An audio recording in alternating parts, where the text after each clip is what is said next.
So no one told you your life was going to be this way. Your job's a joke. You're broke. Your love life's DOA. It's like you're always stuck in second gear when it hasn't been your day, your week, your month, or even your year. It's the Friends of Eddie Coyle on the Good, the Pod, and the Ugly. Eddie too. I'll be there for you. Oh, brother. That's cinema, baby.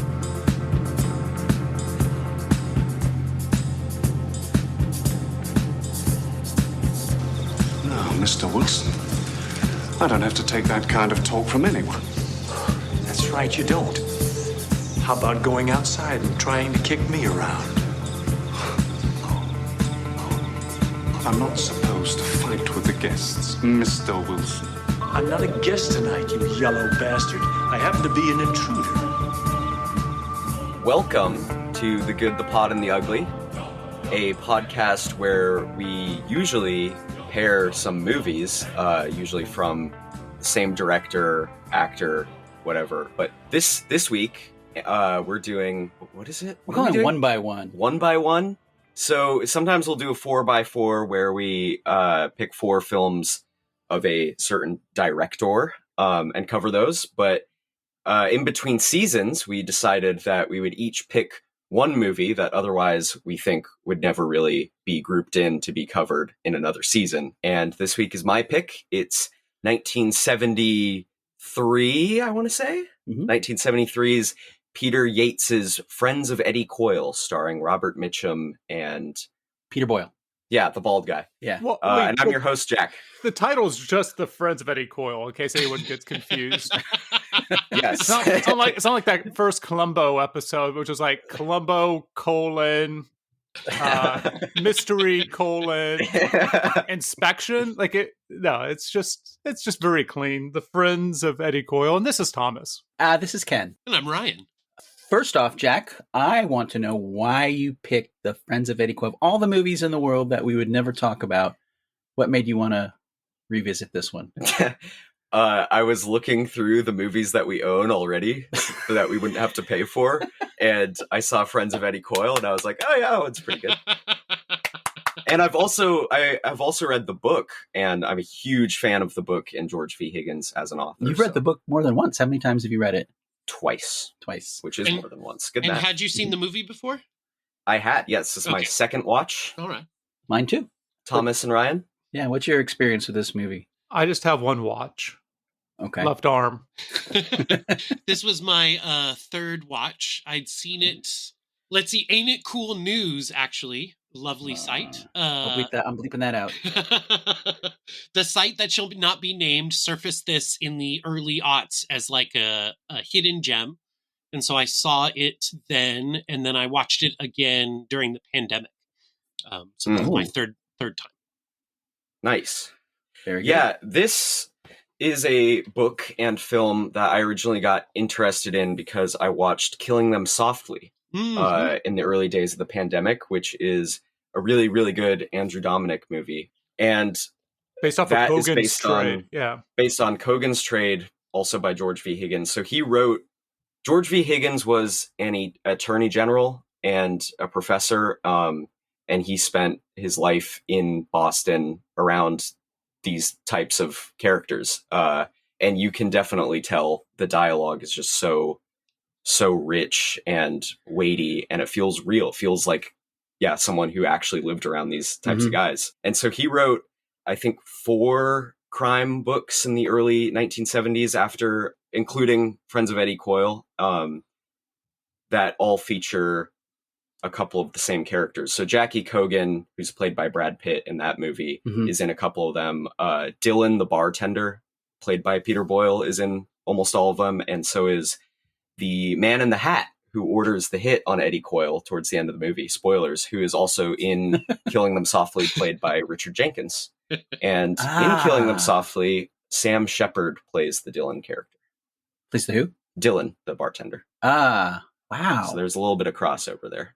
But Kogan's Killing Him Softly takes place in New Orleans, I believe. Yes, yeah, and it's moved up to 2012, 2008, yeah. I mean, that's a whole other story. Taking a Boston-centric story and placing it in New Orleans, but that's a different movie. It is. That has to do with taxes and whatnot. Yes. Boston's very expensive to shoot in. And it's also thematically, Killing Them Softly is so hitting the theme so heavy on American devastation in the heartland during the Great Recession and afterwards. Yeah. And also it's expensive to shoot in Boston because a Bruins game is not cheap anymore. It turns out, yeah. Gas, not cheap. So, I mean, that whole spoiler hit at the end. Well, and then the bartender, he doesn't do it for free if you want to get something shot. Yep. But yeah, the Friends of Eddie Coyle is so Boston-centric with its dialogue and its characters. A lot of the prose in the book, which is very minimal, is just describing the streets that they're driving down. So it's been a while. Is the book written with Boston accents, or is it just straight leave it up to your imagination? Thomas, did you read the book? I did, yeah. I would say no. It's not. They're not Boston accents. Okay, that's how it's I not. remember It's it. definitely not written phonetically. It's not like The Color Purple when we covered that book. Well, that explains why it was so popular. Yeah, it was a huge success. And in the introduction of the book, if you haven't read the book, if you don't read the book, at least check out the introduction written by Dennis Lehane, also famous Boston crime novelist. Mystic River. Mystic River. Shout out. The introduction is amazing. It's as good as anything he's ever written. It is great. It is worth the price of the book. Yeah. And the 40th anniversary edition. Yeah. Which you don't have to buy. You could get from the Multnomah County Library. Shout out. But yeah, he explains a little bit in the introduction how, as he puts it, a book with minimal prose and no heroes, no one to root for, is one of the best crime novels ever written. And yeah, where was I going with that? Oh yeah, he claims that George V. Higgins spent the rest of his career trying to chase the success of this book and trying to top it unsuccessfully. Yeah. Which is, I think, kind of true. But yeah, you can really see why they would want to make a movie out of this right away. Well, two other things that Lehane says, I thought you were going to say. I mean, this is, the book is what, like 85% dialogue, which typically for me is a problem. Like I like Donald Barthelme whenever he's just doing a full book on of dialogue, but usually it makes me feel like Michael Crichton's Jurassic Park sequel, where it just feels like a screenplay being written for like barely even a novel. But I think what Lehane says tellingly, and accurately, is in most novels, talk is the salt and the plot is the meal. In the Friends of Eddie Coyle, the talk is the meal. It's also the plot, the characters, the action, the whole shebang. Yeah, and I don't know enough about Higgins as an author. He has an on writing book, which I'm going to check out, maybe from the Multnomah County Library. Shout out! But I don't know if he just wasn't interested in prose or if he just wasn't very good at it, because some of his later stuff, he did a lot of like legal thrillers, Washington, D.C. set stuff in his later part of his career. And a lot of it is very prose heavy, and I don't feel like it's very good. And the prose that is in this book in between the dialogue is very, very minimal. It's like he's sat up, he adjusted his jacket, stuff like that. I don't know if he just wasn't good at it or if he just wasn't interested in it. I think what really fascinated him was the dialogue, and I don't know if he was intentionally trying to craft something where all of the plot is driven by dialogue, or if that's just what he was good at, because he spent so much of his life around these types of authentic Boston criminals that was just what he knew. Yeah. And the dialogue in the movie is straight 1-to-1 straight from the book. That makes sense. But trimmed down a lot. I mean, I felt like the book was going to be a little bit more, like the movie I was going to watch is going to be more like a Tarantino movie. So because the book is so much dialogue, that dialogue often has nothing to do distinctly or directly with what's going on. It's just somebody talking. Yeah. In fact, again, Lehane, the second thing I thought you might have said is, this is another pull quote, "The characters here love to talk. They'd probably talk to a chair." And being a Clint Eastwood originating podcast, I thought that was appropriate. Yeah, well, like the scenes where Dylan is talking to the cop, or the cop, I think he works for the Treasury or something. In the book, those are full chapters where Dylan is just spewing just dialogue about his life and about how miserable it all is. That has nothing to do with the actual plot, and a lot of that is cut. Mm-hmm. Yeah, well, to give you the experience of reading it as well, because when you're reading something, you don't actually see people and you don't hear it in your ears in the same way that you do with movies. I don't need to tell you how reading works, do I? But You're the Zoomer. Maybe we do. Okay. Maybe we need to tell you. So there was a review. Yeah, I was surprised. I was like, wait, what? What's going on with this book? There's no moving picture. I kept tapping it and nothing happened. Nothing happened. So I had to like start using my eyeballs the old-fashioned way. Anyhow, way back in 2010, when I was like barely even alive, William Landay, who's an author, also a former district attorney who lives in Boston, if I understand correctly, he had a review of playwright Bill Doncaster, who I sent you an image of on the group text. Mm-hmm. He adapted the book into a play in 2010, and his review, I think, is like a good way of understanding what the book is like reading it. Mm-hmm. The hard part is compressing the story onto a small stage, especially on a limited budget.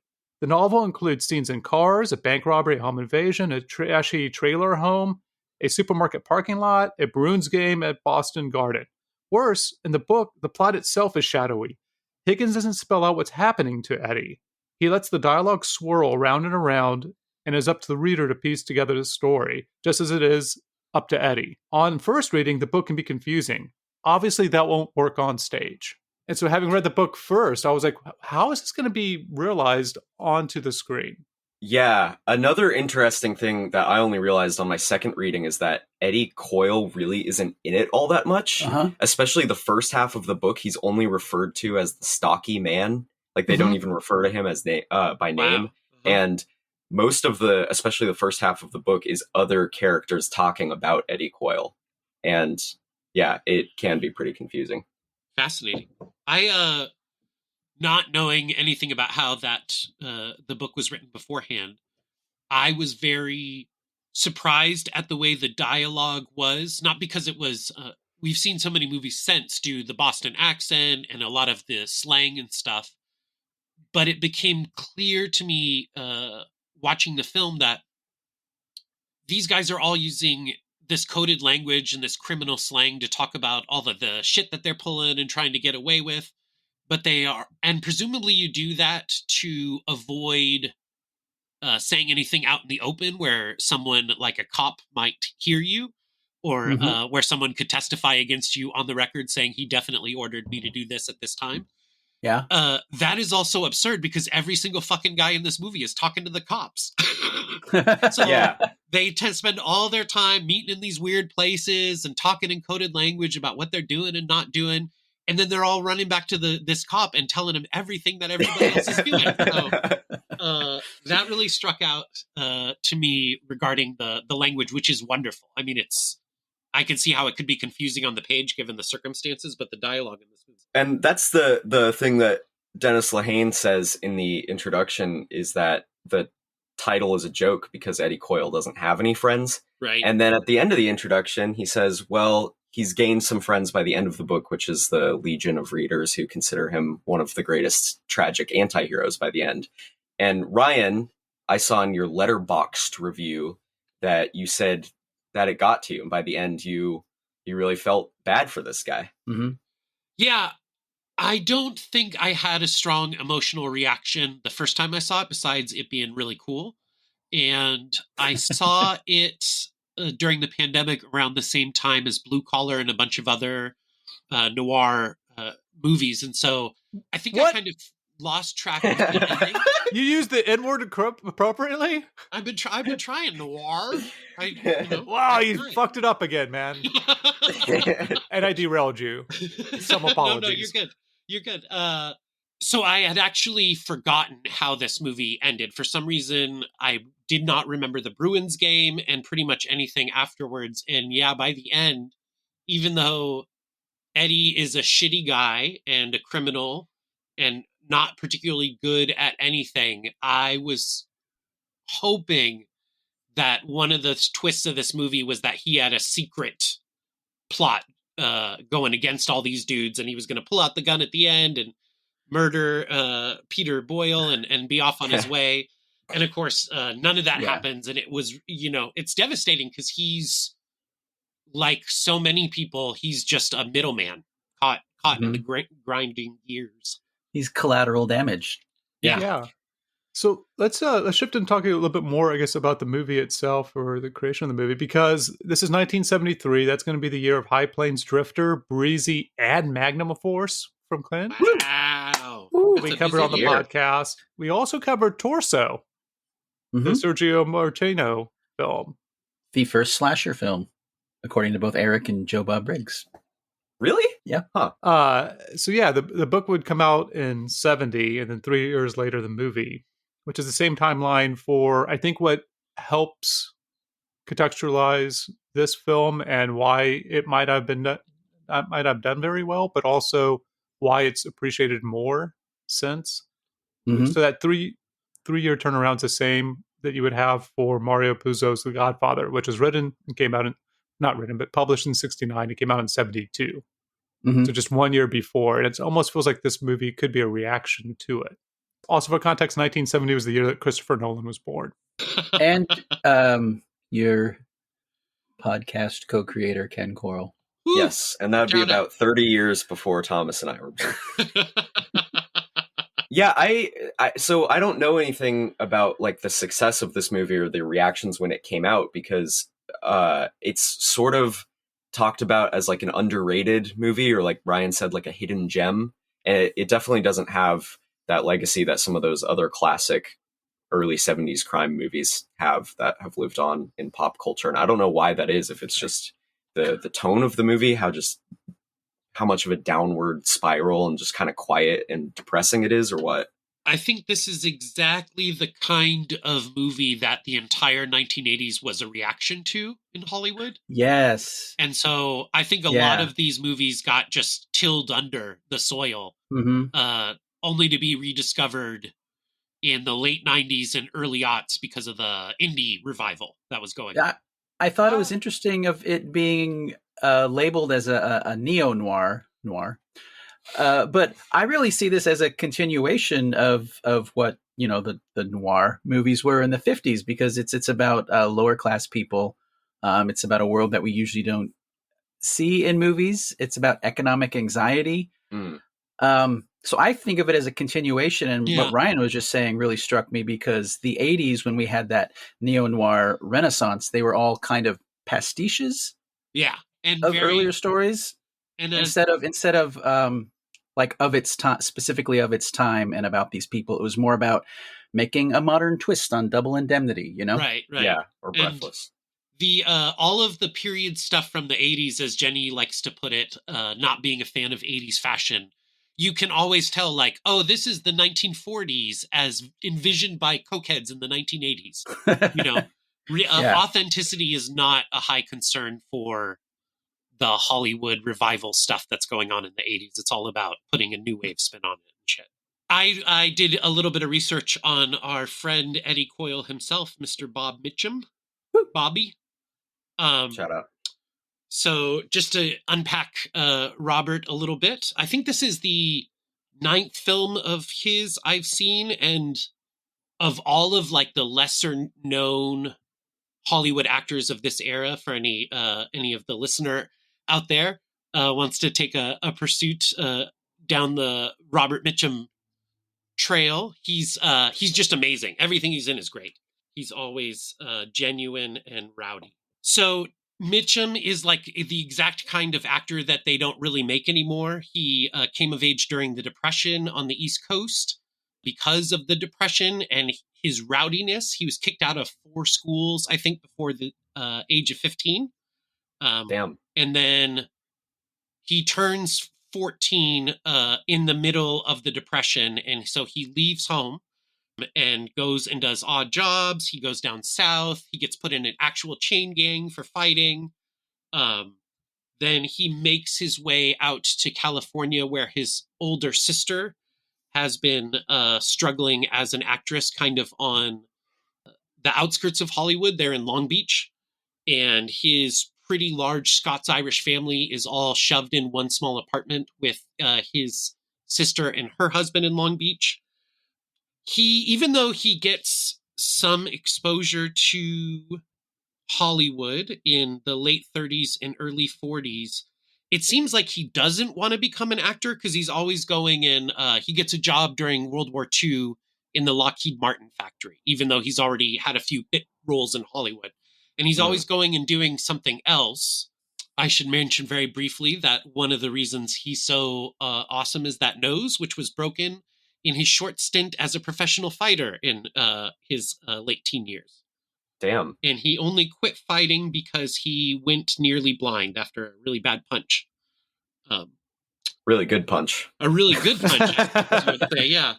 Yeah, so he backs into making movies after he has some trouble working at Lockheed Martin. He's on the graveyard shift, and exposure to the chemicals in the airplane manufacturing process is giving him problems that also may, in hindsight, be related to the boxing from some of the symptoms that he's displaying.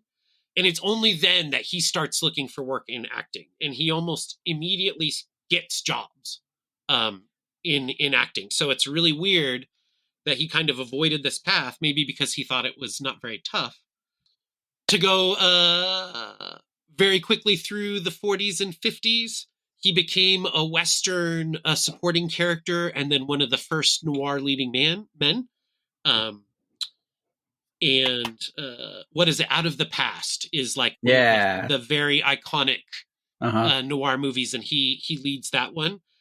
In the late 40s, he gets busted for smoking weed with one of his female co-stars, a scene that is recreated in LA Confidential with a young, smooth actor who actually looks quite a bit like young Mitchum.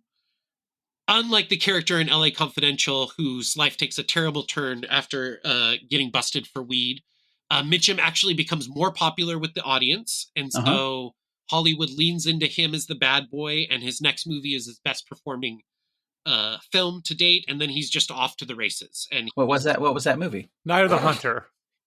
No, it wasn't. Night of the Hunter was actually we almost covered that.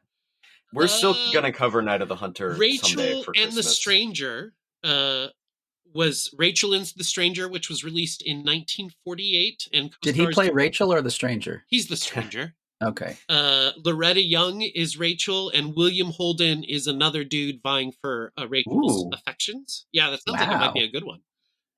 Holden and Mitchum? That's his highest grossing film? No, that is... He was expected to become a box office failure after the marijuana arrest, but his next film became his highest grossing film to date. You think he might do something better soon? Yeah. He just kept going higher and higher after that. Yeah, the audience was like, I want this to that point. Okay. Yeah. I thought you were saying to today, which I don't think he's going to be making much more film. And he was an alcoholic, right? Oh yeah, one of the things that makes him unique is he is the dude you see on screen. He's fighting and fucking and drinking and doing drugs like his whole life. So by the time, to Ken's point over the text, by the time he's in Eddie Coyle at 51, he looks like he's 65. Like he just looks like he is. And he looks like he's about to die from exhaustion, before anything fucks him up. And then just to wrap it up, Mitchum is probably best known now for Night of the Hunter, which Thomas mentioned, Charles Laughton's single directorial feature from the mid-50s, one of my very favorite movies and probably iconic, Mitchum's most iconic role now, despite the fact that it was a tremendous failure at the time. Yeah. Yeah, definitely Charles Laughton's best movie. Also his worst movie, though. Yeah. So Mitchum apparently wanted to meet some real Irish gangsters in Boston, and Higgins would not introduce him to the criminal element. So he actually hooked up through Alex Rocco, the actor. You might know him from The Godfather because he was also in that. I sent you that clip from that Detroit 9000 the other day where he slapped a guy 5 times. Pretty awesome.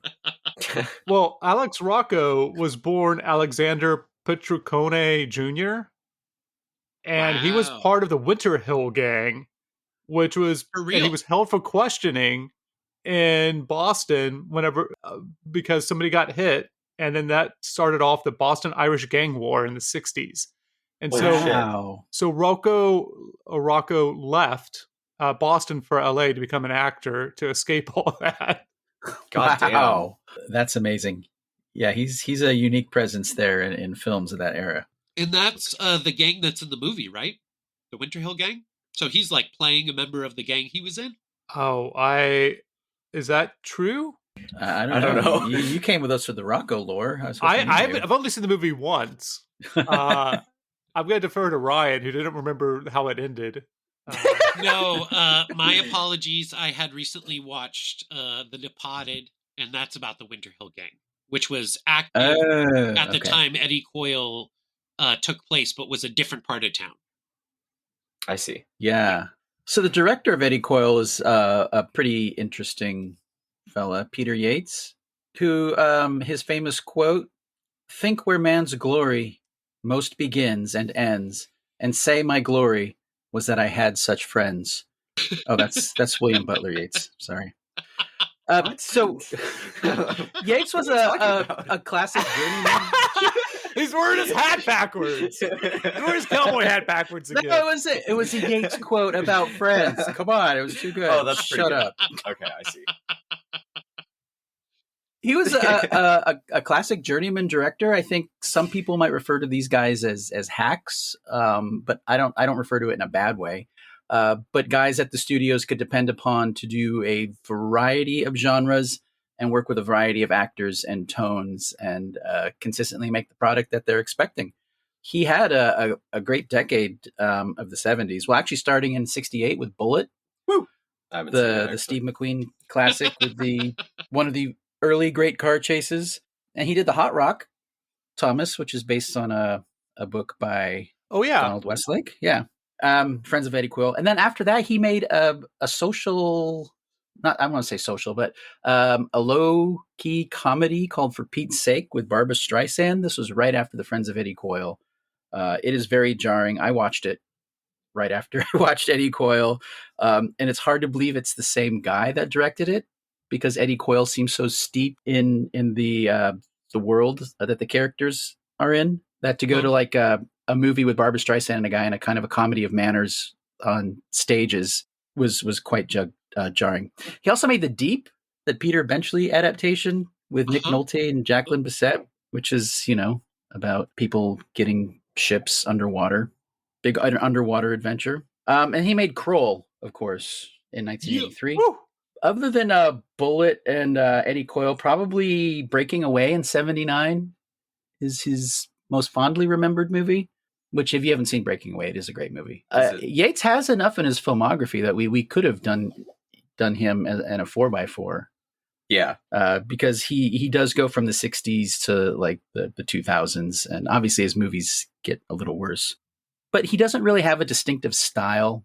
In an interview, he was kind of saying he supposes it was about underdogs and whatnot. But from my sample size, I also watched the first 30 minutes of Krull. Totally awesome. Yeah, no distinct style, but very professional. And I don't think he ever got in the way of the productions.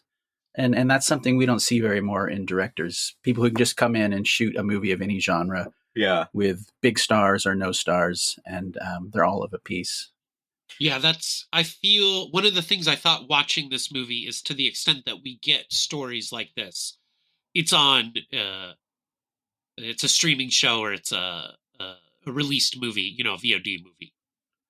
Yeah, it feels like a modern director would try to put too much of their own style in it, and they would turn like the robberies into like cool set pieces and whatnot, or they would do like a single shot of them getting in the car and then driving until he gets shot. They would do things that kind of take over the movie a little bit. Yeah.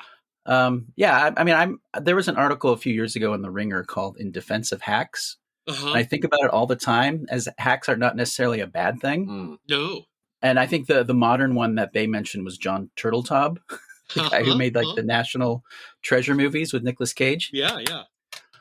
And those are Yates, great. definitely a solid journeyman director who didn't really have a distinctive style, and that was kind of a throwback to an earlier era. Yeah.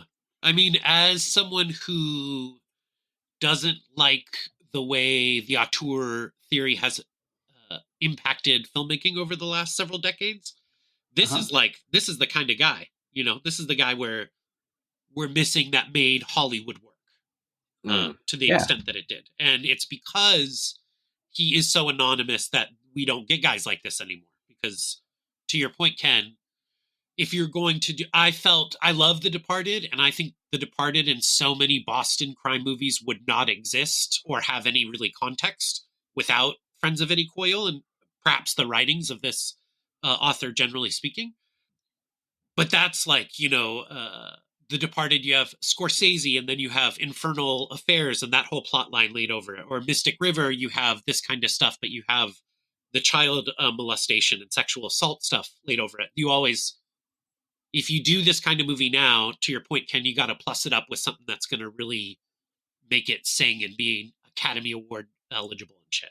Yeah, I'm gonna credit Paul Revere and his ride. Because without him, there might not be a Boston as we know it today.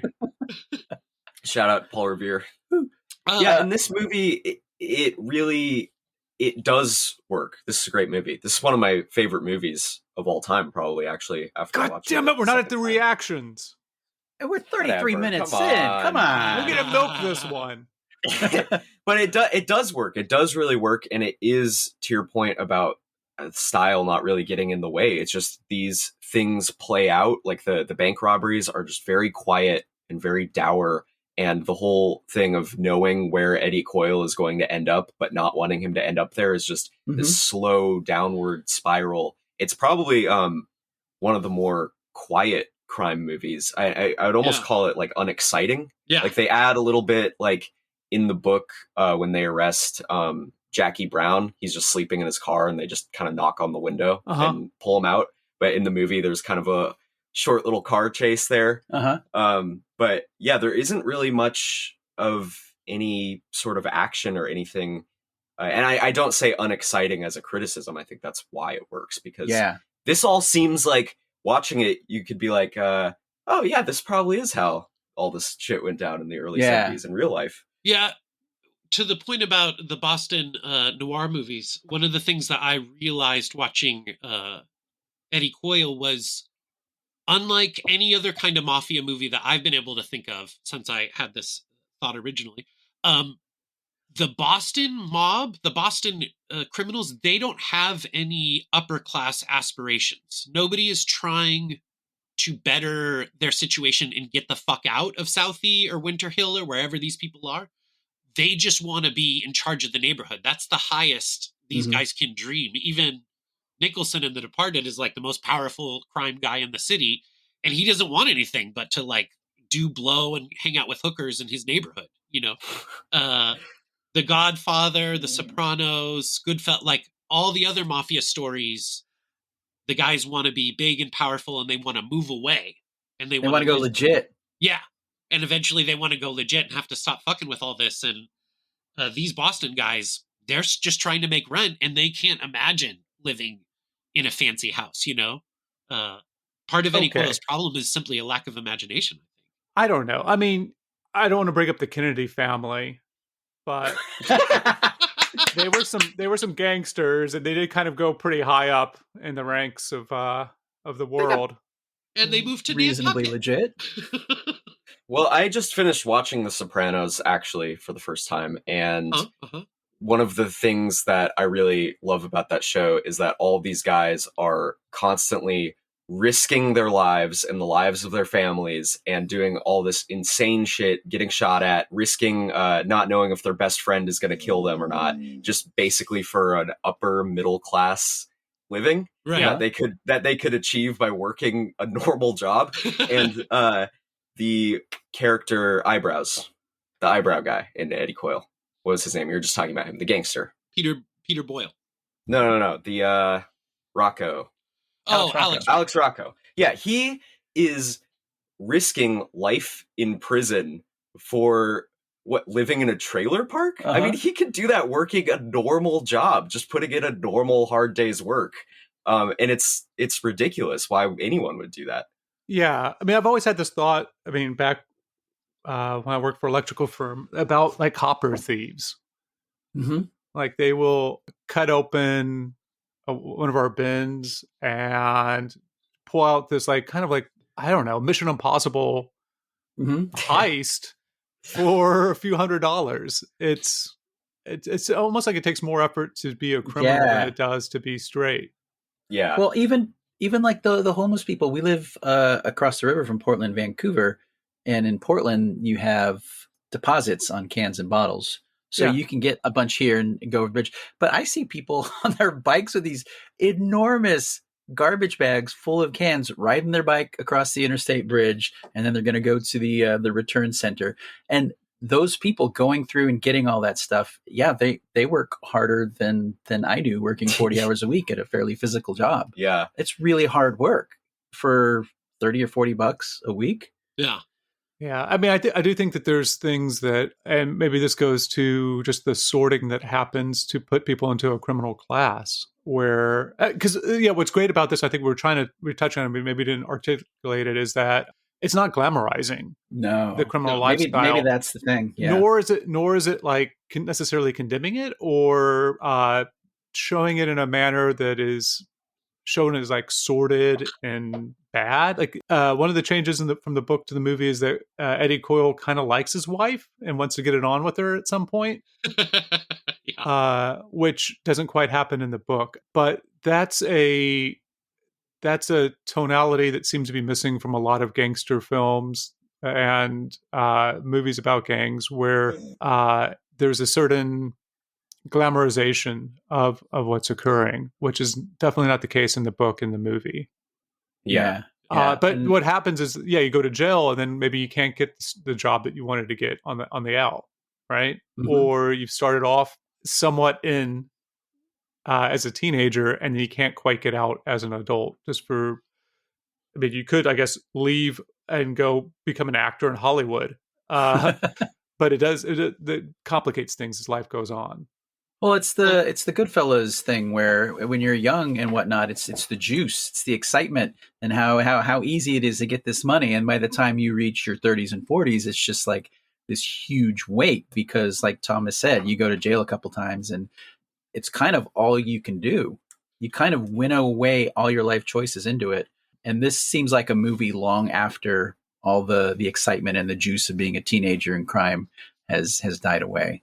Yeah, and of note, too, is that in Boston, as reflected by some of the Lehane novels and other things, these neighborhoods in Boston are kind of unique amongst European background neighborhoods in America, or white neighborhoods, in that they are really endemic to poverty and low education and high crime.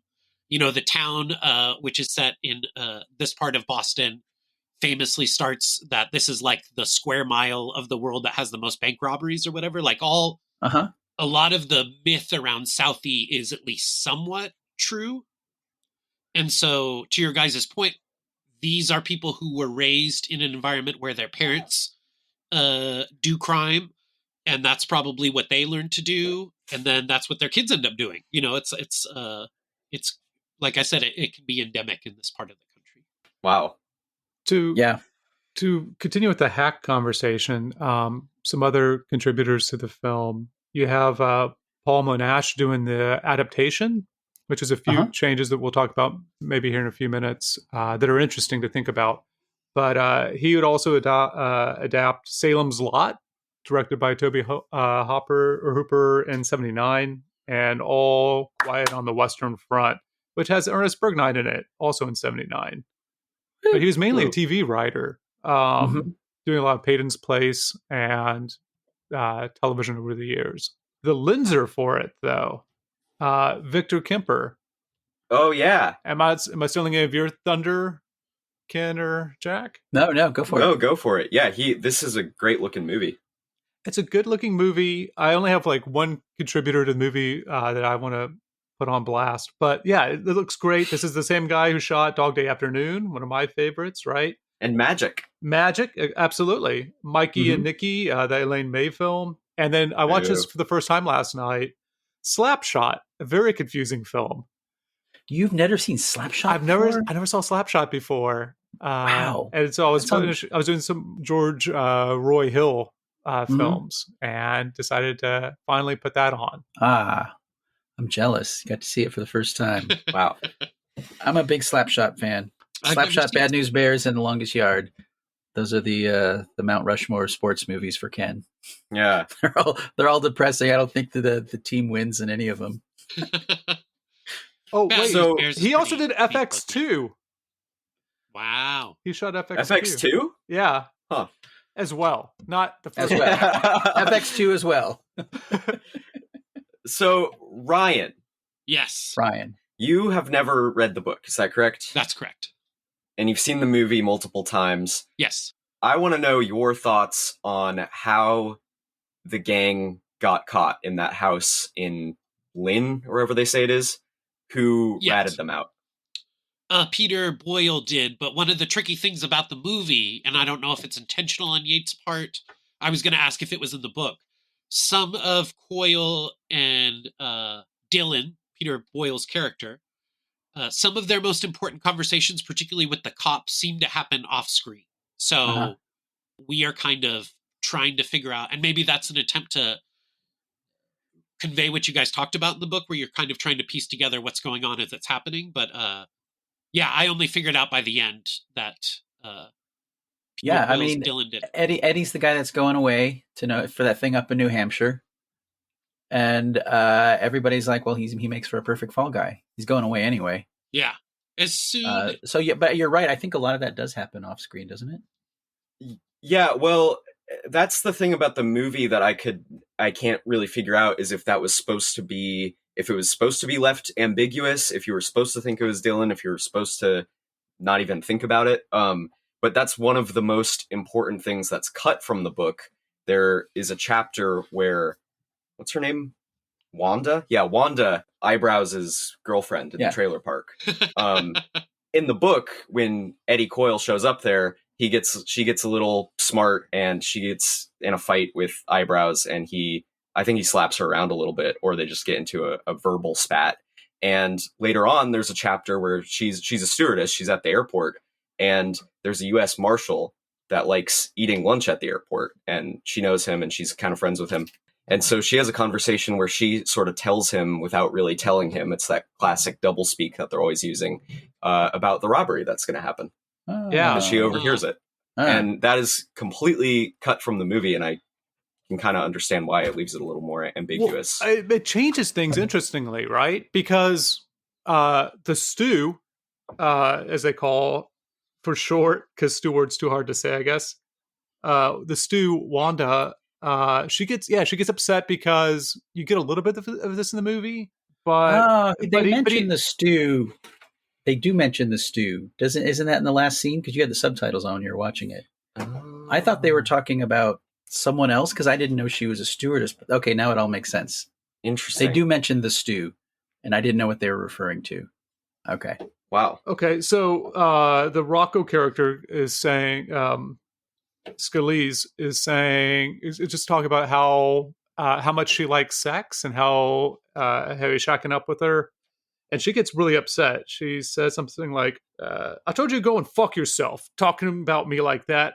How would you like if I started telling the girl at the store about your prick and what you like to do with me, with it? With me, the things like you like to do with me, would you like that? So there's a little bit repetitive in the dialogue, like a mammoth. But yeah, she gets really upset because he's talking about them in the sack with Eddie Coyle. And she overhears it, and so she gets upset, and things don't seem to be great between them necessarily. And so, yeah, she, as a concerned citizen, talks to the marshal, who likes having his lunch at the airport. Yes, airports were a little different back then for you Zoomers. Yeah, they had like dirigibles or something, right? Sure. Zeppelins. Yeah, and so what that does is it changes And it makes it so that the bartender decides to have Coyle as the fall guy and gets paid to kill him, both. Yeah. So he knows that he's not guilty Yeah. when he goes to kill him. In the book, he doesn't know that. Yeah. Oh, interesting. And In that's the book, he's just being okay. he's just being paid to hit him. And so he's upset that Coyle comes in that last act and is like, oh man, I'm really upset that this guy got nabbed. Ah. And so there's an increased duplicity by the bartender. The other thing, and I guess this is the question, it's a big difference between the book and the movie. Why is Jackie Brown in it? And we say Jackie Brown, this is a white dude, gun smuggler. So why is Jackie Brown in the film at all? Interesting. What do you mean? Why is he in the movie at all? What does he contribute? He's the entryway for Eddie and the whole plot to start spinning, because Eddie's getting the guns for Rocco. But what does his arrest change of anything? Well, he's kind of the main character of the book. The book starts out with him and ends with him, and most of the chapters are focused on him. I Yeah, felt so he was Jackie very Brown in the close book, to a protagonist in this one too. but he doesn't contribute anything to the plot necessarily. Like you could cut his character out and just have Eddie delivering guns, and it wouldn't change anything. It shows it's important. It's so important thematically, though, because it shows how, like, the class dynamics that are going on here and how these lower level guys are trapped. You know. Yeah, because he's kind of the younger version of Eddie Coyle. He's Exactly. what Eddie Coyle might have been when he was younger. Still got the juice. He's Got trying it. to get down south. You know, he thinks he's got the plan that Coyle didn't have to go to Florida early. Yeah, he's the one talking about his car with the other guys, and yeah, and that actor is really great. That's He is. Stephen Keats, but he wasn't really in all that much. I guess he was in a lot of movies, but not. I recognize him as from big. stuff, but I don't know where. No, you're thinking of Mr. Show. David Cross. David Cross is wearing a wig. Yes, uncanny. But yeah, he's got the best fits in this movie. He has the coolest jackets and awesome just bell-bottom jeans, and yeah, he's got a really interesting face. He's got like gap tooth and stuff. So I think one of the greatest things about this film are the faces, and one of the worst things about this movie is the scoring. But to finish out the Jackie Brown thing, the book ends because the bartender isn't the snitch for Eddie Coyle, or he's just the assassin. He is still talking to the cops or whatever. But the book ends with Jackie Brown trying to get a plea deal to get off the gun charges. Yeah. And the two attorneys are talking to each other, and it's just another day at the office. And so he really is becoming another Eddie Coyle, because he is trying to work and also sell information to lessen his charge. Yeah, I see why they didn't end the movie with this, because the end of the book is two characters who you've never seen before having a conversation. That would have been incredible, though. But I kind of wish that they had kept it in, because the ending of the book is so amazing. One of them says, "Is there any end to this shit? Does anything ever change in this racket?" And the prosecutor says, "Of course it changes. Don't take it so hard. Some of us die. The rest of us get older. New guys come along. Old guys disappear. It changes every day. It's hard to notice, though," Clark said. "It is," the prosecutor said. "It certainly is." The end. Woo. The end. I'm glad you brought up the score, Thomas, because Dave Grusin has been one of my least favorite composers. I may have gone on a rant on one of our couple hundred episodes about one of his scores, I believe, at some point. But it is very basic and feels almost like a TV show. Oh, I love absolutely. the score. I think it's great. I think the movie and then some of the early opening shots, made me feel like this was a television movie. Huh. I thought I didn't particularly care for the score, but it did everything about this reminded me of the taking of Pelham 123, which happens the next year, right? Oh, yeah. Uh-huh. It's also a great one. Yeah. Yeah, not a fan of the score. I do think, like Jack, though, are we ready for reactions 52 minutes in? We're talking an hour. I really liked this the first time I saw it, but the second time, it really coalesced for me. It's like one of my all-time favorite movies now. Wow. I was just so enraptured the entire time with the performances and the world that they were portraying. And I am a huge fan of depressing movies, Mhm. of movies where there's no way out at the end. It just feels so good to me for some reason. Yeah, this movie gave me that that thrill you get when you watch a movie that really transports you. Yeah, I agree. I would say I have the same thought about this movie as I do Fat City, which we also covered earlier in this podcast, which is that it's a great movie. It's one of my all-time favorites, but it doesn't come close to the book. The book for me, I would say, is like one of the top 10 most seminal works of literature I've ever read. It really kind of changed my perspective on writing a lot. Got a lot of seminal fluid in it. Oh my gosh. Is it have you, I assume maybe one of you guys have read Cormac McCarthy, when it's dialogue heavy, is it like that where it's like Don't bring up Cormac McCarthy. Okay, well, this episode's going to go on 3 hours now once Jack starts talking about McCarthy.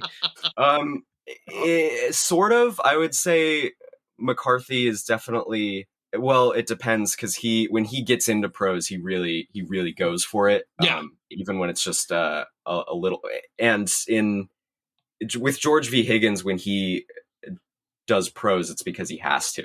It's just saying very simply exactly what is happening. And McCarthy really goes for the jugular stylistically. I guess I was thinking in some McCarthy books, there will be conversations that go on for a couple of pages where you don't even necessarily know who's talking, but it's just kind of telling you what generally is happening in the world. Well, the last McCarthy book is all dialogue. He just I haven't read that. Bother with prose. Just ditched it. But I think the other difference is that, I mean, there's a lack of heightening or intensity in the Eddie Coyle books, where he's like, one of the things I got upset that they kind of cut is that it isn't a little bit more like a Tarantino rant, where they talk about food a lot more in the book, right? So I wanted to hear about how shitty the cheese sandwich is and how they make it, which one of the guys would just talk about. Like like I said, like if this is somebody, a lot of the characters in the book, if you got up and excused yourself to the restroom and they didn't see that, they just keep talking. It's just verbal diarrhea. And maybe actual diarrhea after beer and hot dogs at the Bruins game. I was surprised that they actually shot a Bruins game, which is great because it gave a little bit of practice to our Linzer to be able to shoot some decent hockey and slapshot. Was that actually Bobby Orr on screen, or was that? Does anyone know? So. I mean, asked if it was the Orr original, a stunt Orr.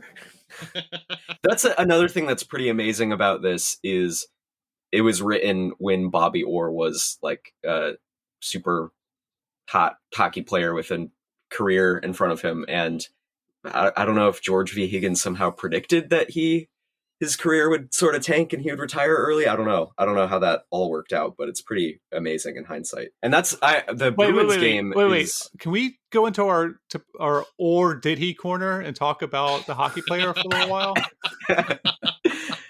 The Bruins game is, I think, the scene that makes this movie work. It's one of my favorite scenes in anything. It's just remarkable. Him saying, "Number 4, Bobby Orr, what a future that kid's got," and then the hockey players beating the shit out of each other and the crowd cheering and the close-ups of the people and just how excited they are watching these guys beat the shit out of each other. It's really harrowing. And I don't know what's happened. I don't know if we've just all become, I don't know if it's who shows up to be extras these days, or if we're just kind of like this homogenized face. But they had some real fucking faces in this movie. Yeah. And that's besides the authenticity of the dialogue. The thing that makes this movie work is, back then they all looked like real people. Like Peter Boyle. You don't see a Peter Boyle in a movie anymore. Weird looking dude. Yeah. They cast, what's his name, and put a bald cap on him. It's ridiculous. Wait, who? Who was the guy in... What's his name? Oh, yeah, that guy. The guy... Let me go on IMDb for him. Edward Norton in A Complete Unknown. Oh, okay, yeah. Pisses me off. Cast a guy who's actually balding. Yeah. Representation. Pisses me off. Yeah, you do get actors today like John Carroll Lynch from Zodiac and such, but they don't get these kind of big roles anymore. Yeah. Casting for backgrounds is an art that's easy to lose. I think because so many people want to be in movies, and like Thomas is saying, they have a homogenized look, and it takes someone with a special eye to Well, and we've really to fill out the frame. I mean, in my opinion, the story of cinema since the 80s is just an increasing detachment from any reality, you know? Yeah. And yet they get more and more obsessed with verisimilitude because they know that all of the actors in their movies have $100,000 personal trainers and $10,000 teeth, you know?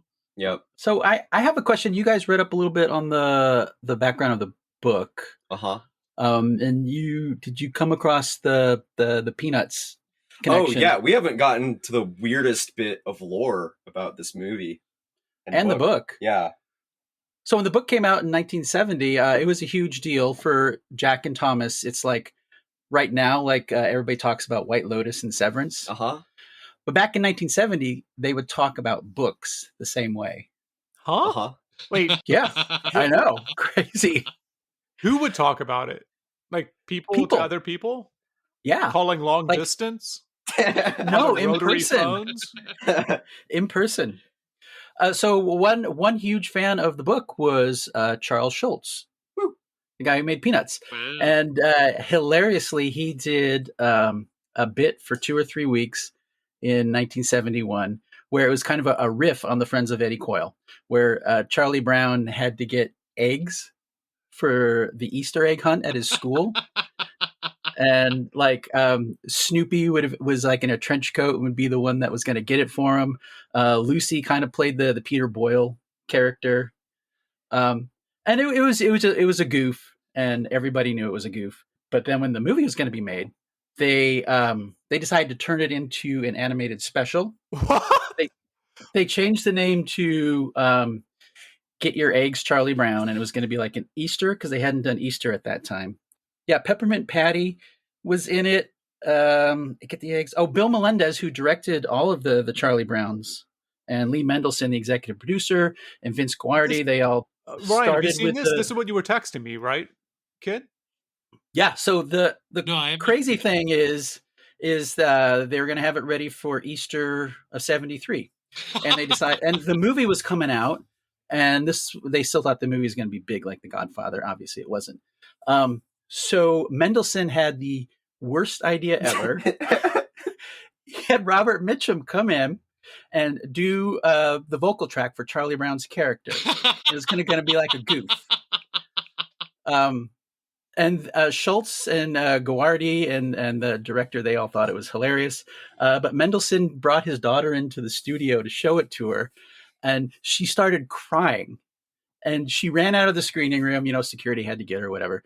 And she said that you ruined Charlie Brown. So Mendelsohn was like, "Oh well, shit. No one can ever see this." So he had the regular person come in. What's his name? Peter Robbins, who did all the Charlie Brown voices, came in and did it. It came out around Easter time, and you got to be kidding me!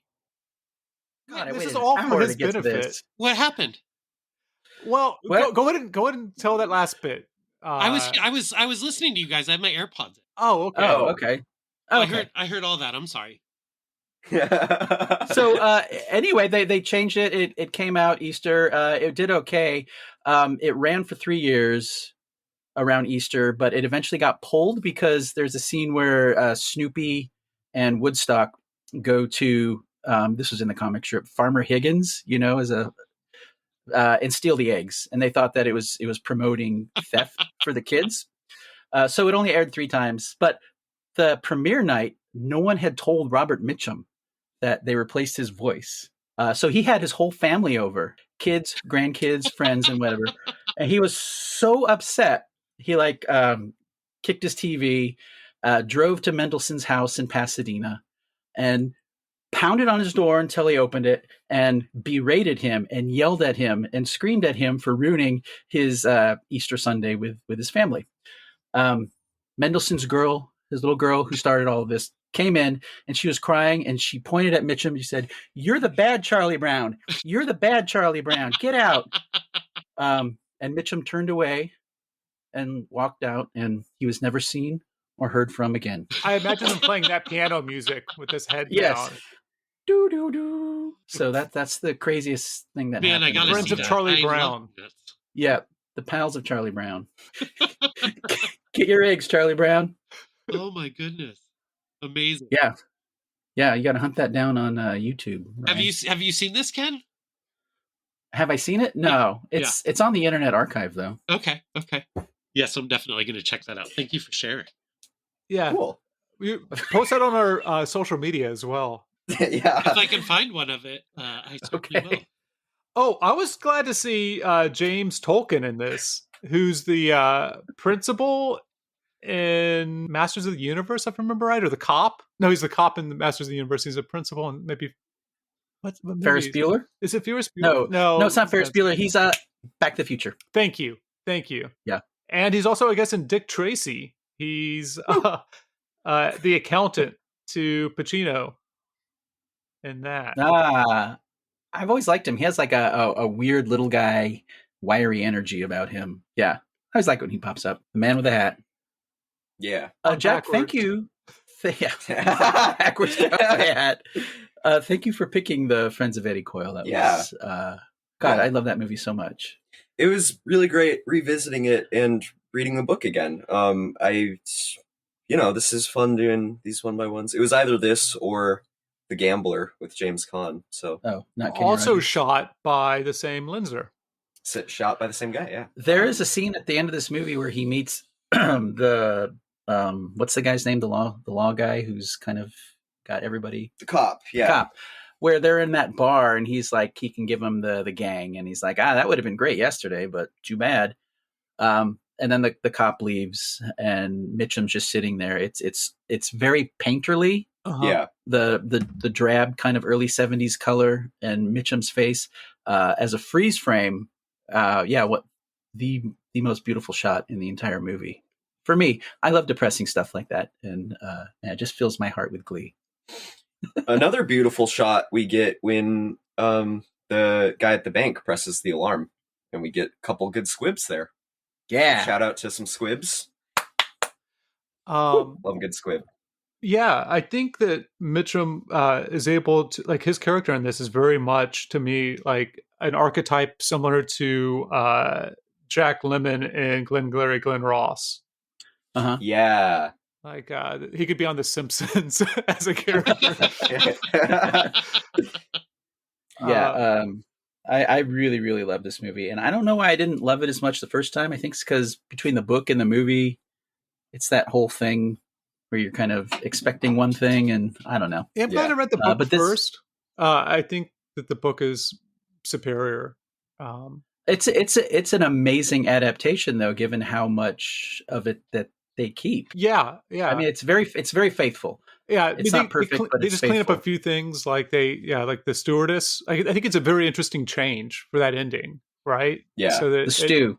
The stewardess isn't. It seems a little bit more random in the book, which is more probably how life is. But Yeah, the idea that his friend the entire time, his friend in quotation marks, the entire time, the barkeep was willing to kill him to set him up for the fall, so he doesn't get pointed at, is really dark and fairly amazing. And it makes it really interesting, too, when he's on the phone, when Eddie's in the bar, and he just has this little bit of venal, like, hatred in his voice when he's talking about Eddie. And he's really, it reminded me of Christoph Waltz in Inglourious Bastards, how mad he was at the German actress character for flipping and selling them out, when in reality he was mad at himself because that's what he was doing. Yeah. And it's kind of the same thing with the Dylan character. Yeah. And they also clean it up a little bit in that, like, Eddie like says that he has something for the cop and then waits, and because he waits, isn't able to give him the information. Yeah. And so he could have maybe done something and gotten a deal, but because he waited, he doesn't. Or his original intel on selling the machine guns wasn't the 70s white radicals, but it was supposed to be some Panthers, some Black Panthers. And so there was a whole, like, chasing your tail, trying to figure out what that is by the cop for a while, because it's just bad intelligence. He thought it was because there is a dude with a fro. He thought that maybe it was black radicals, but it's really just this whole other thing that's going on. Huh. And that's fascinating because in between the book and the movie, white radicals like the Symbionese Liberation Army and stuff were popping up. So having it be white radicals who are scaredy cats in the movie works because it's realistic that they'd be scared, but also they're kind of dangerous because these crazy hippies are around the country. Oh yeah, there were a lot of them. Yeah. That whole Weather Underground and adjacent other kinds of weather. All kinds of weather. The big underground. Sunny weather underground, snowy weather underground, crisscross the entire country. Indeed. Well, I don't want this episode to end. You guys keep acting like we're about to wrap up. You know what this film had in common with our last film we covered? I know we're not doing that, but I'm just going to do it. Yeah. Both have Criterion Collection releases. This and Hedrick and the Angry Inch. Both are adaptations, right? Mm-hmm. Mm-hmm. And both men discuss inches. Last week it was 1 inch. This week it's 2 and 4 inches. I wrote school buses. I know that Hedrick runs into one. Was there a school bus in this? Yeah, his girls get on the school bus, don't they? Oh, okay. Okay, yeah. Which we don't really get in the book at all, any of the rural family life. Oh, both are titled after the titular character, or the main character in it is part of the title. Mm-hmm. Both have buffets. Yeah. Both have trailer parks. Mm-hmm. And both have body modification of the protagonist with a marked forehead at the end. And the knuckles. Yeah, the body modification, and at the end of the movie, they have markings on their their forehead gets marked. Jesus. Very good. Well done, Thomas. Yeah. Okay, so next week we are watching. Is this pause to insert? Yes. Okay. What do we have left? Risky Business and Mystery Road. Ooh. Let's do risky business so we can end on a real bummer. Yeah. Cool. We did a pretty happy movie with Hedwig, and then a bummer with Eddie Coyle. We'll do another pretty happy. We're doing Risky Business, which is an upper. Yeah. Okay. Yeah, sort of. It's gonna be my first time watching it, so it'll be my first time since 20 or 30 years before you were born, Thomas. Wow. I'm really excited to see what you guys think about it.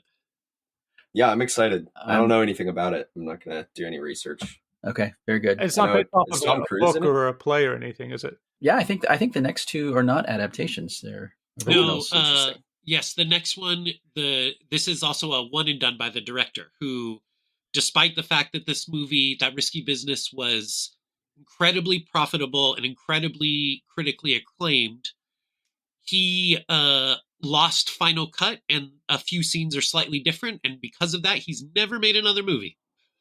He works at Boeing now? Probably. Wow. Yeah, I have a lot of questions about that, but we'll talk about it next week. Yeah. When we do Risky Business.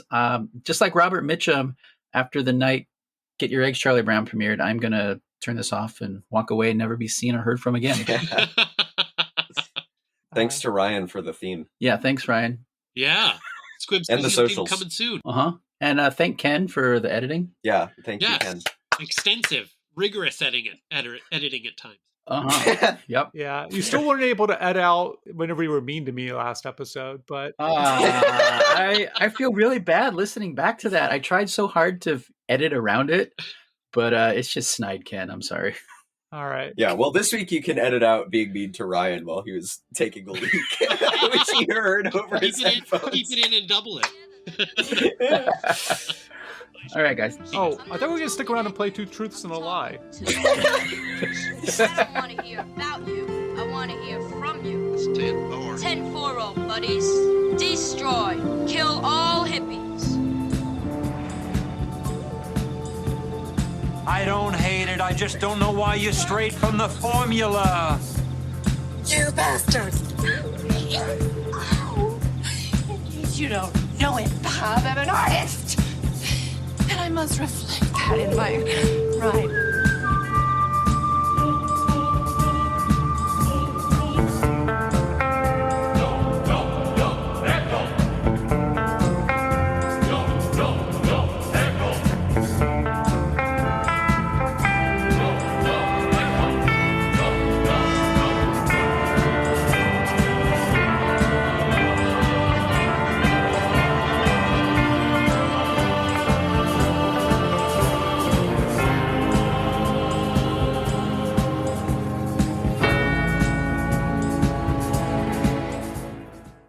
start using my eyeballs the old-fashioned way.